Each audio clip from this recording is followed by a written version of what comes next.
하나님이 강릉의 왕이시다. 강릉은 왕 대신 하나님의 것이다. 하나님은 강릉을 하나님 당신의 위엄과 권능을 나타내는 도시로 부르셨다. 역사적으로 4세기 초 고구려 미천왕 시절 고구려가 동해안의 한 땅을 점령하고 그 이름을 순우리말인 해와 밝음이라는 뜻인 하슬라라는 명칭으로 강릉의 역사는 시작되었다.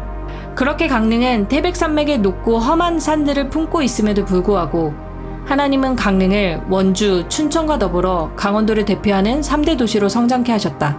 이것은 상황과 환경을 뛰어넘는 하나님의 권능이며 강릉을 통해 이 나라의 왕이 하나님이심을 알게 하길 원하심이었다.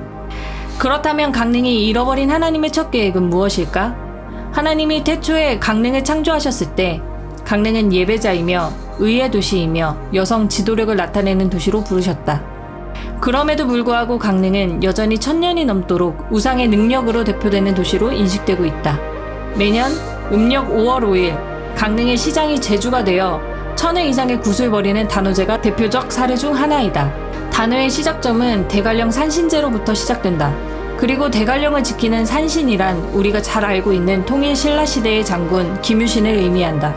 그렇게 강릉은 1000년간 대관령의 산신인 김유신을 기쁘게 하는 일을 통해 풍년과 흉년을 점치는 일을 이 도시의 문화로 받아들이며 지냈다.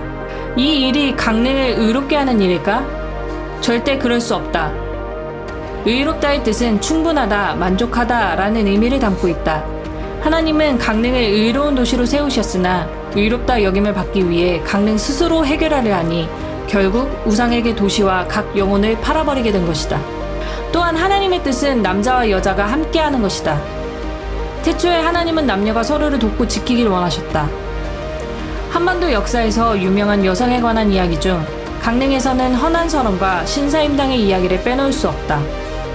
두 인물 모두 뛰어난 재능을 가지고 있었지만 당시 사회는 그들의 재능을 수용하지 못하고 거절하였다. 그렇다면 강릉을 향한 하나님의 계획을 회복하기 위해 어떻게 해야 할까? 강릉은 스스로 의롭다 할 수 없고 의롭다 여김을 받기 위해 이 땅과 그 안에 사는 사람을 지으신 여호와를 아는 일이 일어나야 할 것이다. 그를 통해 하나님으로부터 강릉이 충분한 도시임을, 하나님이 강릉으로 만족하신다는 약속을 경험해야 할 것이다. 그것은 가정과 직장, 이 나라에서 남성들은 여성을 지켜내고 여성은 남성을 돕는 역할을 상호적으로 해낼 수 있을 때 하늘에서 이루어지신 뜻이 땅에서도 이루어지게 하는데 큰 역할을 해낼 수 있을 것이다. 여성들을 희생시킴으로써가 아닌 여성의 지도력이 풀어질 때 이 땅은 더 많은 축복을 경험하게 될 것이다. 남성과 여성, 서로의 생명을 들여 보호해야 할 동역자로 여기는 일이 강릉에서 먼저 일어나야 한다. 강릉의 왕 대신 하나님께서 강릉에게 명하신다.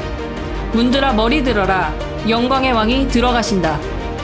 지금도 여전히 영광의 왕이신 주께서 당신의 능력을 나타내기 원하신다. 풍년, 열정과 평화, 그리고 번영. 강릉은 단오제와 더불어 평창 동계올림픽 공동개최, 강릉 세계 합창대회 등을 통해 이러한 슬로건을 나타내며 강릉의 브랜드를 세워가고 있다. 강릉은 알아야 한다.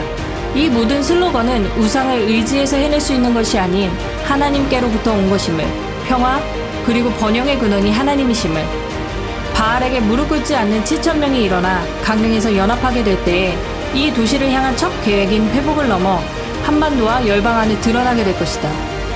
강릉이여, 왕 대신 하나님을 맞이할지어다.